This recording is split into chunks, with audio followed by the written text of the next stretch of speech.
நாயகன் படம் வெளியாகி 37 ஆண்டுகளுக்கு பிறகு கமலஹாசன் அண்ட் மணிரத்னம் கூட்டணி மீண்டும் இணைந்துள்ள படம் தான் தக் லைஃப். ஏ.ஆர். ரகுமான் இசையமைக்கும் இப்படத்தில் ஐஸ்வர்யா லட்சுமி, கௌதம் கார்த்திக், ஜார்ஜ், துல்கர் சல்மான், த்ரிஷா, ஜெயம் ரவி உள்ளிட்டோர் முக்கிய கதாபாத்திரங்களில் நடிக்கிறார்கள். இவர்களில் ஜார்ஜ் தவிர மற்றவர்கள் மணிரத்னம் இயக்கத்தில் நடித்துள்ளார்கள். இப்படத்தின் படப்பிடிப்பு கடந்த வாரமே துவங்கும் என்று எதிர்பார்க்கப்பட்டது.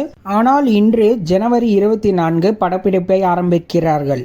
இப்படத்தை கமலஹாசனின் ராஜ்கமல் பிலிம்ஸ் இன்டர்நேஷனல் அண்ட் மணிரத்னத்தின் மெட்ராஸ் டாக்கீஸ் மற்றும் ரெட் ஜெயண்ட் மூவிஸ் ஆகியவை இணைந்து தயாரிக்கின்றனர். பொன்னியின் செல்வன் 2 படத்திற்கு பிறகு மீண்டும் மல்டி ஸ்டார் படமாக இப்படத்தை இயக்குகிறார் மணிரத்னம். படத்தின் தலைப்பு அறிவிப்பின் போதே வீடியோ ஒன்றை வெளியிட்டு பரபரப்பை ஏற்படுத்தினார்கள். பான் இந்தியா படமாக உருவாகும் இப்படம் அடுத்த ஆண்டு வெளியாகும் என எதிர்பார்க்கப்படுகிறது. கமல் சார் அண்ட் மணிரத்னம் காம்போல வரப்போற தக் லைஃப் படத்துக்காக யாரெல்லாம் வெயிட் பண்றீங்கன்னு கமெண்ட் பாக்ஸ்ல கமெண்ட் பண்ணுங்க. இந்த வீடியோவை லைக் பண்ற எல்லாரும் மறக்காம நம்ம குள்ளவெட்டி ரிவ்யூ சேனலை சப்ஸ்கிரைப் பண்ணுங்க, பெல் பட்டனை பிரஸ் பண்ணுங்க. மீண்டும் தமிழால் இணைவோம். வணக்கம்.